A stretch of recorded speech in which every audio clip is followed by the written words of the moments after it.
Good morning, everybody. Welcome on in.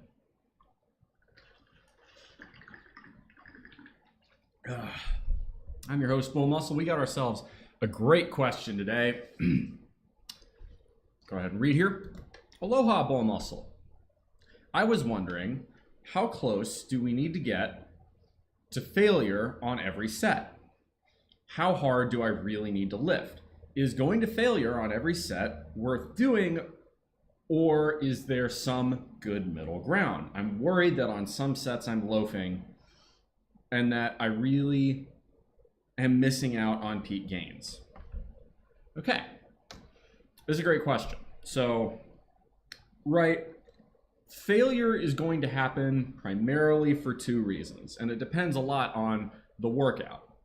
The first, the individual type of lift. The first is going to be usually related to muscle fatigue, right?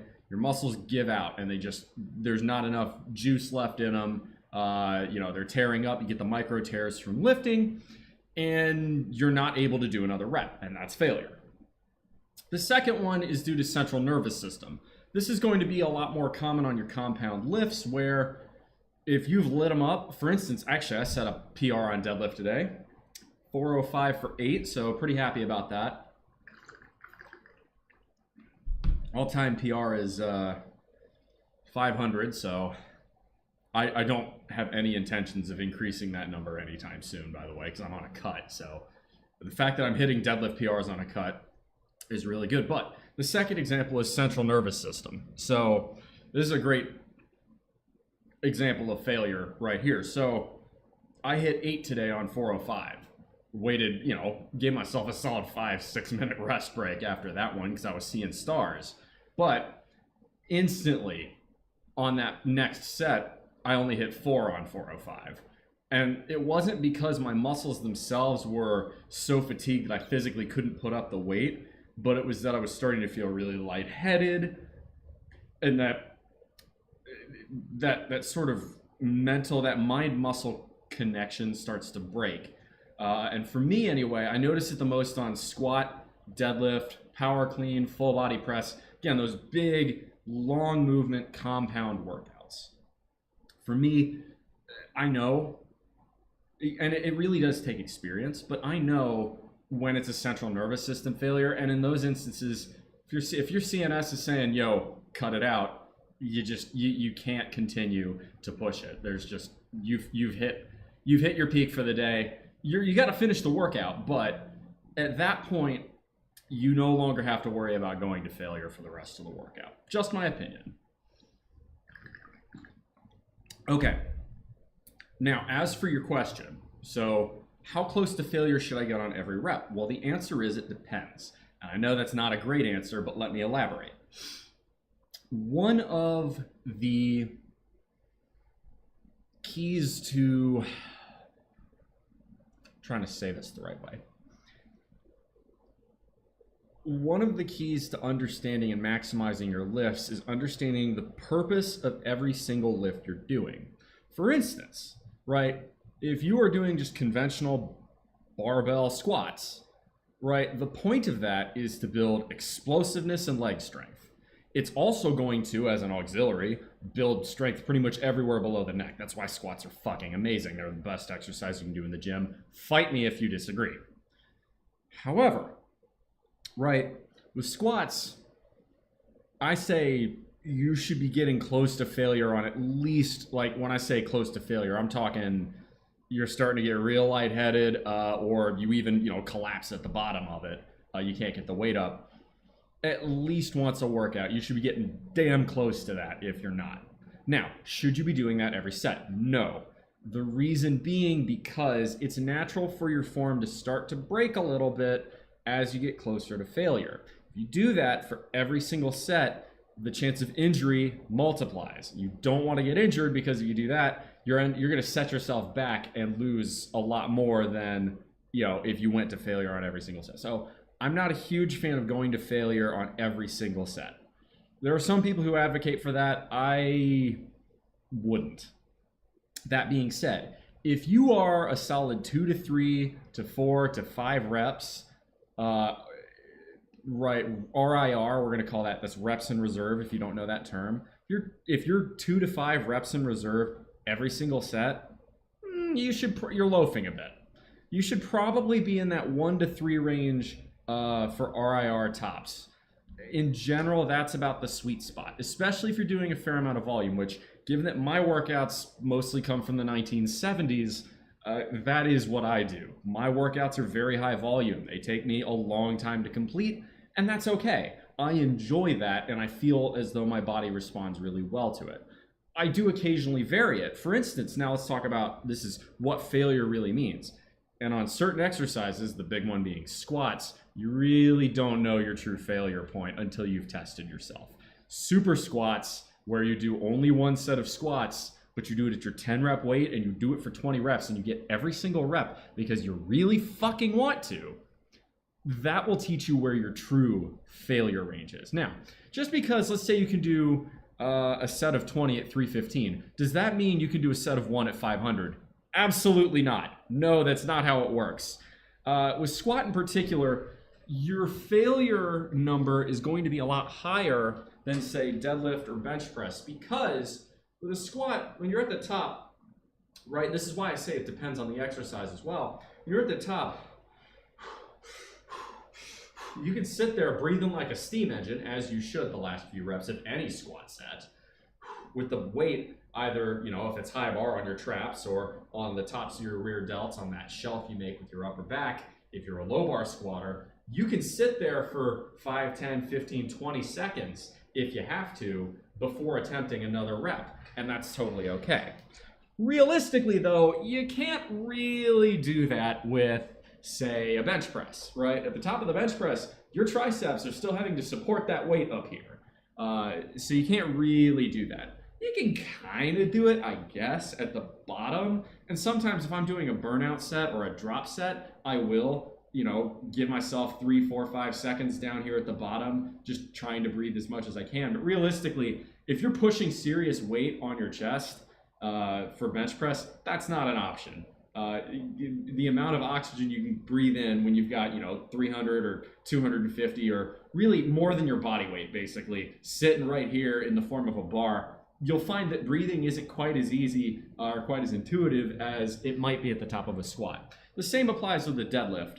To an extent, you can, take some serious breaths at the bottom, but at some point, if you're sitting down there at the bottom trying to hit that other rep for so long, your form's more likely to break, and there's some reasons you might not want to do that. So I would say, in general, you want to be in that 1 to 3 reps in reserve, RPE 7, 8, 9-ish range for most of your sets. For some of your sets, a lot of the auxiliary work, you can go a little bit more like 3 to 5 reps in reserve if you're moving quickly. That one's going to be dependent on how much you recover. So it really does depend. For your workout, it looks like you're getting... You say you're normally, you think you could do 3 to 4 reps in reserve for a lot of your squat and bench sets. I'd say push it a little bit harder.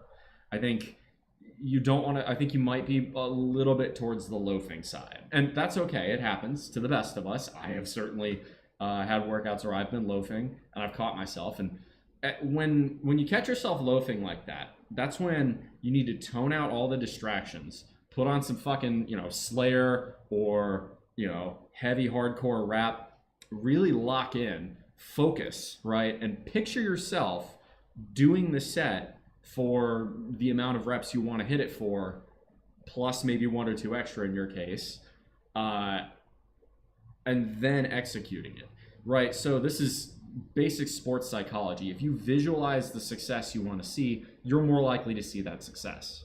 So strongly recommend doing that. As for, again, if you're doing more auxiliary exercises, let's say, you're going through an upper body day, you've hit your big exercises, your press, your pull-ups, your rows, your bench press, you're doing upper lower split, and you're getting to, overhead cable triceps extensions. On those, I don't think it matters as much, really, as long as for those, it's more about hypertrophy. How good of a burn are you feeling? And how well are you able to control the range of motion?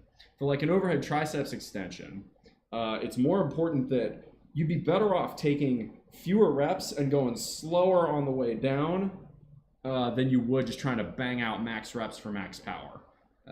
This is one where, again, your mileage may vary. Everybody is different, but in general, I would say it really depends. If it's a big compound movement, focus on explosiveness, power, getting closer to that failure point.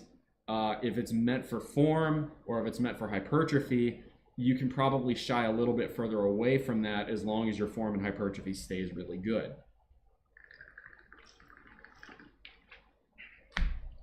So that's more or less the gist of it.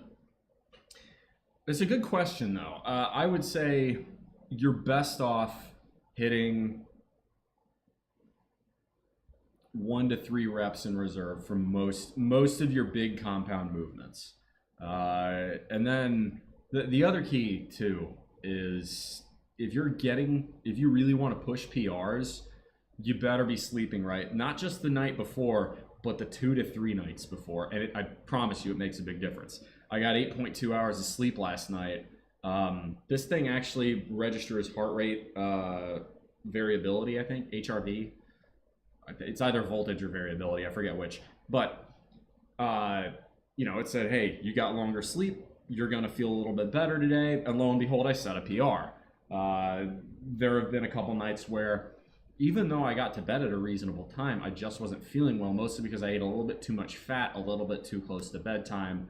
That made me cough, actually. And then sometimes I eat too much protein too close to bedtime, and that makes me overheat. Which here, because, it doesn't really get colder than about 75 degrees, is a big deal. The optimum sleeping temperature is supposedly in the low 60s. Unless you feel like having a $500 electric bill, you're not achieving that in this state. I don't have air conditioning built into my apartment here. I have a small portable unit, which is enough to keep it in the mid to upper 70s at night, which is just fine.